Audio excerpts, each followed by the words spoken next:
नमस्कार, SBT news में आपका स्वागत है। पेश है 13 जुलाई शनिवार सुबह 11:15 बजे राजस्थान की बड़ी खबरें। राजस्थान की भजनलाल सरकार ने पिछले 5 सालों में हुई भर्तियों को लेकर बड़ा फैसला लिया है। भजनलाल सरकार पिछले 5 वर्षों में हुई भर्तियों में सभी डिग्री और सर्टिफिकेट की जांच करवाएगी। प्रदेश में फेक सर्टिफिकेट और फर्जी डिग्री से नौकरी पाने वाले रैकेट का पर्दाफाश हुआ है, जिसके बाद राजस्थान सरकार ने जांच करने का फैसला लिया है। इस जांच में पिछले 5 सालों में नौकरी पाए लगभग 5 लाख आवेदकों के आवेदनों की जांच फिर से शुरू की जाएगी। यूपी में नदियां उफान पर है। दिल्ली लखनऊ हाईवे पर शाहजहांपुर में करीब 2 से 3 फीट पानी भर गया। हाईवे के एक हिस्से को बंद कर दिया गया है। पहाड़ों में हो रही बारिश से नेपाल यूपी बॉर्डर के कई जिलों में बाढ़ जैसे हालात हैं। पीलीभीत, लखीमपुर खीरी, बहराइच, श्रावस्ती, बलरामपुर, सिद्धार्थनगर, महाराजगंज के करीब 800 गांव बाढ़ की चपेट में है। इन जिलों में करीब 20 लाख से अधिक की आबादी प्रभावित है। शाहजहांपुर में बाढ़ से हालात बिगड़ने लगे हैं। लोगों ने पलायन करना शुरू कर दिया है। हरदोई में बाढ़ में दूल्हा 1 किलोमीटर तक पैदल चला। बलरामपुर में प्राइमरी स्कूल में 3 फीट पानी भर गया। इसमें बच्चे नहाते हुए दिखाई दिए। राजस्थान में कोटा के नयापुरा थाना क्षेत्र में पुलिस ने कर्जदारों से बचने के लिए खुद की लूट की कहानी गढ़ने के आरोपी को गिरफ्तार कर लिया है। पुलिस अधीक्षक डॉक्टर अमृता दोहन ने शुक्रवार को बताया कि कोटा के खेड़ली निवासी अनिल सोनी ने 11 जुलाई की शाम नयापुरा थाना में प्राथमिकी दर्ज कराई थी कि जब वह स्कूटी से एसपी ऑफिस चौराहे से नयापुरा की ओर आ रहा था तो रास्ते में अंटाघर चौराहे के पास 5-6 लोगों ने उसे रोककर उसकी आंखों में मिर्च पाउडर डालकर स्कूटी की डिग्गी में रखे 1.5 लाख रुपए निकाल लिए और फरार हो गए। भारतीय जनता पार्टी की प्रदेश कार्य समिति की बैठक 13 जुलाई शनिवार को सुबह 9 बजे से जयपुर में सीतापुरा स्थित Jaipur exhibition and convention centre में प्रदेश अध्यक्ष सीपी जोशी की अध्यक्षता में आयोजित होगी। बैठक को मुख्यमंत्री भजनलाल शर्मा, केंद्रीय मंत्री शिवराज सिंह चौहान, राष्ट्रीय महासचिव दुष्यंत गौतम सहित अनेक केंद्रीय नेता भी संबोधित करेंगे। बैठक में प्रदेश भर से लगभग 8,000 और भीलवाड़ा जिले से 250 से ज्यादा पदाधिकारी एवं जनप्रतिनिधि भाग लेंगे। राजस्थान में सवाईमाधोपुर के भ्रष्टाचार निरोधक ब्यूरो ने शुक्रवार को जलदाय विभाग के ग्रामीण उपखंड में कार्यरत वरिष्ठ सहायक को 10,000 रुपए की रिश्वत लेते रंगे हाथों गिरफ्तार किया है।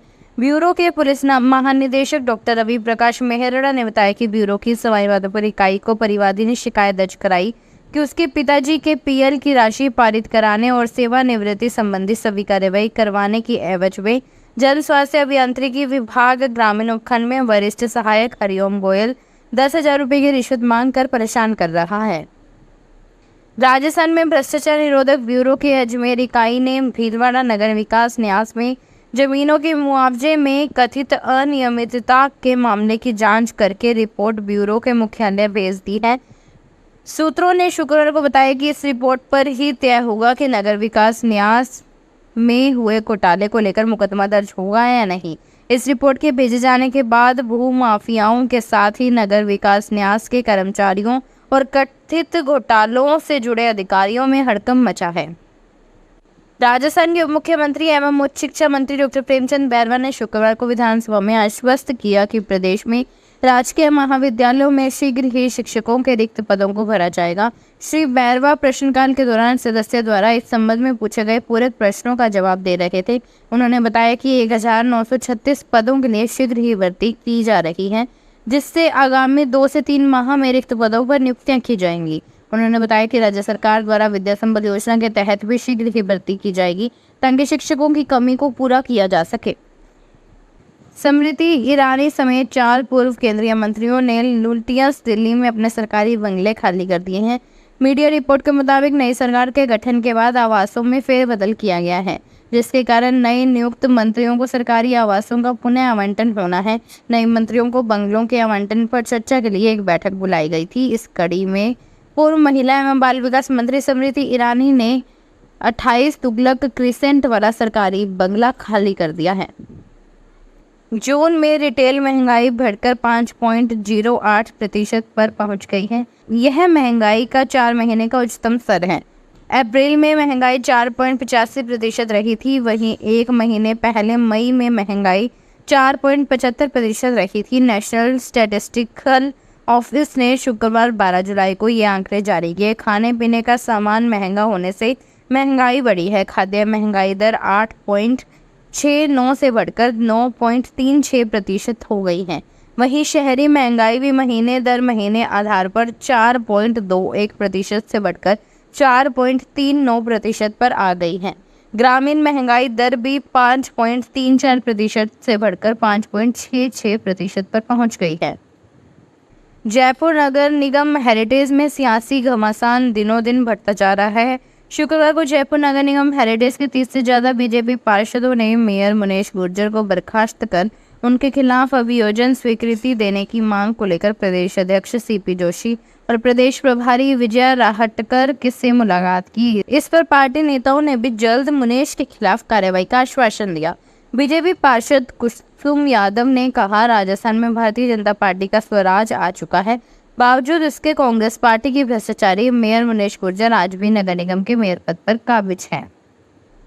जयपुर में अवैध बूचड़खानों और खुले में मीट बेचने वाले दुकानदारों के खिलाफ नगर निगम ने अभियान के तहत कार्रवाई शुरू कर दी है, जिसके तहत पिछले 24 घंटे में जयपुर नगर निगम हेरिटेज ने 9 दुकानों को सीज किया है। नगर निगम पशु प्रबंधन शाखा के उपायुक्त राकेश शर्मा ने कहा कि शहरों में नियमों के विपरीत अवैध बूचड़खाने और मीट की दुकानें संचालित की जा रही थी, जिसके खिलाफ अभियान के तहत नगर निगम की आम जनता को शिकायत के आधार पर कार्रवाई कर रही है। जोधपुर के MBM विश्वविद्यालय का पहला दीक्षांत समारोह आज यूनिवर्सिटी सभागार में हुआ। इसमें राज्यपाल कलराज मिश्र ने 2022 और 2023 के विभिन्न कोर्स में अव्वल रहने वाले 19 स्टूडेंट्स को गोल्ड मेडल दिए, जिसमें 13 bachelor of engineering, 4 master of engineering और 2 MCA के विद्यार्थी भी शामिल हैं।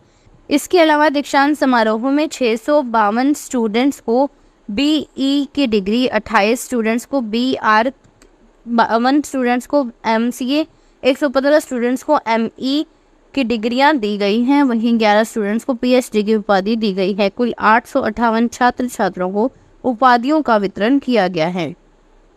उच्चतम न्यायालय ने हरियाणा सरकार को अंबाला के पास 13 फरवरी से बंद शंभू बॉर्डर से पुलिस बैरिकेडिंग हटाकर यातायात सभी के लिए खोलने का शुक्रवार को निर्देश दिया। न्यायमूर्ति सूर्यकांत और न्यायमूर्ति उज्ज्वल भुयान की पीठ ने पंजाब और हरियाणा उच्च न्यायालय के 10 जुलाई के आदेश को बरकरार रखते हुए राज्य सरकार को यह निर्देश दिए। उच्च न्यायालय ने 10 जुलाई को राज्य सरकार को 1 सप्ताह के भीतर अंबाला के पास शंभू बॉर्डर खोलने का निर्देश दिया था, जिसे फरवरी में प्रदर्शनकारी किसानों को दिल्ली की ओर कूच करने से रोकने के लिए सरकार ने बंद कर दिया था। साइबर सुरक्षा की बढ़ती आवश्यकता को देखते हुए बीकानेर के महाराजा गंगा सिंह विश्वविद्यालय में इसी सत्र से साइबर सुरक्षा PG डिप्लोमा कोर्स शुरू किया है। इसमें मोबाइल और इंटरनेट के उपयोग और डाटा सुरक्षा को लेकर अध्ययन कराया जाएगा। विश्वविद्यालय ने पहले सत्र में PG diploma in cyber security में 40 सीटें तय की हैं। साथ ही विद्यार्थियों के रुझान के अनुसार आगामी सत्र में सीटें बढ़ाने की बात भी कही है। विश्वविद्यालय ने इसके साथ 4 अन्य नए कोर्स भी शुरू किए हैं। कंप्यूटर विषय में स्नातक डिग्रीधारी विद्यार्थी साइबर सिक्योरिटी डिप्लोमा कोर्स में प्रवेश के लिए आवेदन कर सकते हैं। रेलवे DRM पंकज कुमार सिंह ने जोधपुर समदड़ी भीलड़ी रेल मार्ग का विंडो ड्रेलिंग निरीक्षण करते हुए रेलवे स्टेशनों पर संरक्षा और सुरक्षा मानकों की जांच की। उन्होंने रेल कर्मचारियों को मानसून के दौरान सुरक्षित रेल परिचालन सुनिश्चित करने के निर्देश दिए हैं।